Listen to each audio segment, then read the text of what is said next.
10 whitest cities in America where black people still aren't welcome. They don't need a whites-only sign anymore, because everything else tells you to leave. America swears it's colorblind, that we've moved on from the sins of Jim Crow and segregation, that if you're black and successful, you can live wherever you want, right? Wrong. Because there are still cities, entire towns even, where walking while black can make people cross the street. Where realtors suddenly lose interest when they realize you're not who they expected. Where you get followed in the grocery store, stared at in the coffee shop, and whispered about at the school drop-off. No laws on the books, no burning crosses, no obvious signs, but the message is still loud and clear: you don't belong here. Here are 10 of the whitest cities in America where black people are still made to feel like uninvited guests. Not through violence, but through something just as chilling: modern exclusion masked as politeness. 1. Provo, Utah. The smile isn't real. Provo boasts pristine mountains, church-filled streets, and a deep sense of community. But that community is over 85% white, with fewer than 2% identifying as black. For many black residents and students at BYU, the experience is a cocktail of isolation, microaggressions, and outright culture shock. People don't say much, but their silence speaks volumes. You're tolerated, not welcomed. You're seen, but not embraced. It's the kind of place where you can live for years and still never be invited to a single neighbor's barbecue. Because in Provo, being black makes you an anomaly, and that makes people uncomfortable. 2. Lake Oswego, Oregon, the town built on exclusion. Just outside of Portland, this affluent suburb prides itself on being nice. But dig into its history, and you'll find roots tangled in redlining and racial covenants. Today, over 86% of Lake Oswego is white, and black families who move in often feel like they're being quietly pushed out. There are stories of black children being excluded at school, of sudden complaints from HOAs, of subtle but constant surveillance. Here, the question isn't, are you safe? It's, how long until you leave? The town is beautiful, but for black residents, the beauty is skin deep. 3. Appleton, Wisconsin, the invisible wall. With its cheerful downtown and suburban calm, Appleton seems like a dream. But it's a dream that doesn't include black people. With a population that's nearly 90% white, black professionals often arrive here for jobs, only to discover a wall of cold shoulders and closed doors. You're the diversity hire. You're the urban transplant. Every meeting feels like a test. Every social event is a reminder. You're not one of them. And for many, the loneliness becomes unbearable. It's not that Appleton attacks black residents. It just quietly makes sure they don't stick around. 4. Keen, New Hampshire, where you'll always be a stranger. Keen looks like a postcard: brick buildings, white steeples, and New England charm. But behind that charm is a city that's over 90% white, and not shy about keeping it that way. Black travelers have reported being followed by police. Residents say they're constantly asked if they're visiting someone. You can live in Keen for 5 years and still be treated like a tourist. And God forbid you drive a nice car. The assumptions come fast, and they're rarely flattering. In Keen, being black is enough to raise suspicion. 5. Coeur d'Alene, Idaho, where the past still lingers. This city has spent years trying to shake its past. Once home to the Aryan nations, Coeur d'Alene is now filled with coffee shops, hiking trails, and real estate dreams. But that past? It never really left. Today, the city is still over 85% white, and many black visitors report stares, double takes, and that all-too-familiar feeling of being watched. It's subtle, but it's everywhere. You're asked where you're from, over and over.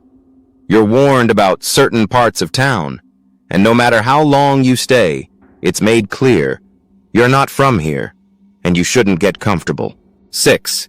Kalispell, Montana. No one looks like you. If you're black and living in Kalispell, odds are you're the only one in your neighborhood, maybe even your entire school. With over 92% of its population identifying as white, Kalispell isn't openly hostile, but it doesn't know what to do with you either. People touch your hair without asking. Ask you if you're mixed. Ask if you play sports. And heaven forbid you speak up, because suddenly you're angry or aggressive. The most common experience here isn't confrontation. It's erasure. You're seen but never fully human. 7. Harrison, Arkansas, where hate has a zip code. There's no sugarcoating it. Harrison has a reputation, and it's well-earned. This city, nearly 94% white, has been connected to white supremacist activity for decades. Even today, signs promoting white nationalism still dot the highways nearby. Visitors report feeling the tension the moment they arrive. Locals have described how black people are openly stared at, or warned not to stay after sundown. Harrison is one of the last places in America where the hostility is still overt, still chilling, and still dangerous.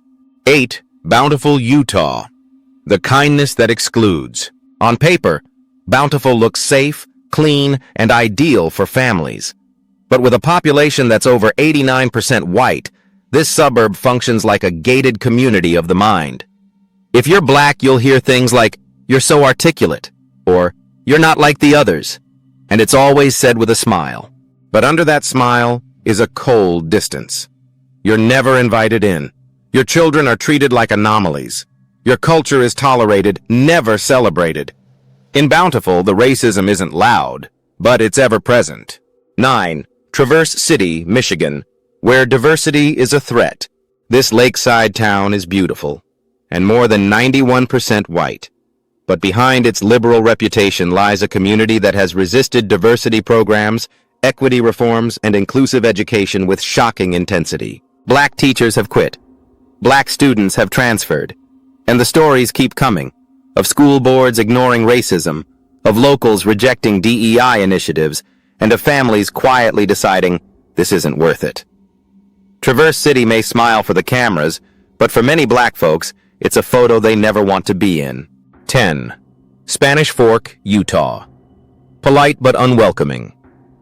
Another Utah suburb with numbers over 90% white, Spanish Fork is home to conservative values, strong religious influence, and a quiet resistance to anything or anyone different. If you're black, you'll get stares at church, awkward pauses at PTA meetings, and very pointed silence at the grocery store. It's not outright hate. It's something more unnerving. It's being excluded from the fabric of daily life in ways so subtle, so pervasive, that you start to wonder if you're imagining it. But you're not. In Spanish Fork, you're being erased in real time. This is what modern segregation looks like. No burning crosses, no court rulings, no signs, just the overwhelming whiteness of space that was never meant for you and never adjusted when you arrived. These cities don't need to say black people aren't welcome, because the people, the policies, and the silence say it for them. You can move in. You can buy the house. You can pay the taxes. But you'll never belong. That's the quiet violence of today's America. Legal disclaimer.